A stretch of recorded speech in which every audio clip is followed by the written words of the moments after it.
নমস্কার বন্ধুরা, সকল দর্শক বন্ধুদের জন্য রইল নতুন বৎসরের অনেক অনেক শুভেচ্ছা এবং ভালোবাসা। আজকে আমি আপনাদের সাথে শেয়ার করতে চলেছি একটা ভীষণ উপকারী ভিডিও, যে দেখেই বুঝতে পাচ্ছেন এটা মেথি শাক। মেথি শাক দিয়েই আজকে রেসিপিটা বানাচ্ছি। মেথি শাকের প্রচুর গুণাগুণ আছে। মেথি শাক হজম শক্তি বাড়ায়, রক্তে শর্করার মাত্রা নিয়ন্ত্রণ করে, ওজন কমাতেও সাহায্য করে, চুল ও ত্বকের জন্য ভীষণ উপকারী। এতে প্রচুর পরিমাণে ফাইবার আছে, আয়রন, অ্যান্টিঅক্সিডেন্ট থাকে, যা রোগ প্রতিরোধ ক্ষমতা বাড়ায়, কোলেস্টেরল কমায়। এটি শীতকালে গরম ভাতের সাথে খেলে দারুণ লাগে, আর স্বাস্থ্যের জন্য তো অনেক উপকারী। চলুন বানিয়ে নিই। কিভাবে বানাচ্ছি সম্পূর্ণ ভিডিওটা স্কিপ না করে দেখতে থাকুন। আজকে বানাচ্ছি মেথি বেগুন ভাজা। তার জন্য নিয়ে নিয়েছি একটা বেগুন। বেগুনটা আমি ছোট ছোট করে ডুমো করে কেটে নেব। আর এই যে মেথি শাক দেখছেন, পুরো শাকটা লাগবে না, এই মেথি শাকের এই ছোট ছোট ডগাগুলো আমি কেটে নেব। ডগাগুলো কেটে ছোট ছোট করে কেটে ধুয়ে নিয়ে ফিরে আসছি।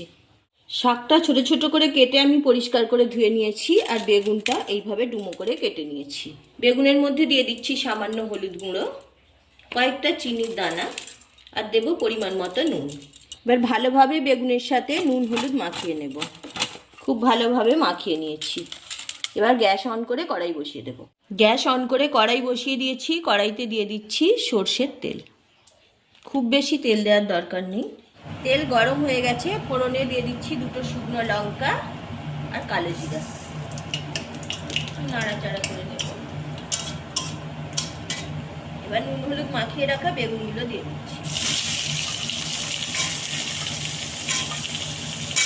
গ্যাসের আঁচটা লোতে রেখে একটু ঢাকনা দিয়ে বেগুনগুলো ভেজে নেব। 3-4 মিনিটের জন্য ঢাকনা দিয়ে রেখেছিলাম। বেগুনটা দেখুন কতটা নরম হয়ে গেছে। এবার মেথি শাকগুলো দিয়ে দিচ্ছি। বেগুনের সাথে নাড়াচাড়া করে মিশিয়ে দিচ্ছি। আমি আবারও 5 মিনিটের জন্য ঢাকনা দিয়ে রাখছি। 5 মিনিট পরে ঢাকনাটা খুলে নিয়েছি। আমার শাকটাও নরম হয়ে ভাজা হয়ে গেছে, বেগুনটাও ভাজা হয়ে গেছে। আমি আরও একটু নাড়াচাড়া করে নামিয়ে নেব। শীতকালেই এই মেথি শাকটা পাওয়া যায়। মেথি ভিজানো জল খাওয়াটাও খুব উপকার, কিন্তু শাকটা তো সবসময় পাওয়া যায় না। মেথি ভিজানো জলটাও যেমন খাওয়া উপকার, শাকটা খাওয়া আরও উপকার। রেসিপি ভালো লাগলে লাইক শেয়ার করতে ভুলবেন না। যে সকল বন্ধুরা নতুন, চ্যানেলটি সাবস্ক্রাইব করে পাশে থাকুন। পাশে থাকা বেল আইকন প্রেস করুন। কত সহজে অল্প সময়ে বানানো হয়ে গেল, দেখতেই পেলেন মেথি বেগুন ভাজা।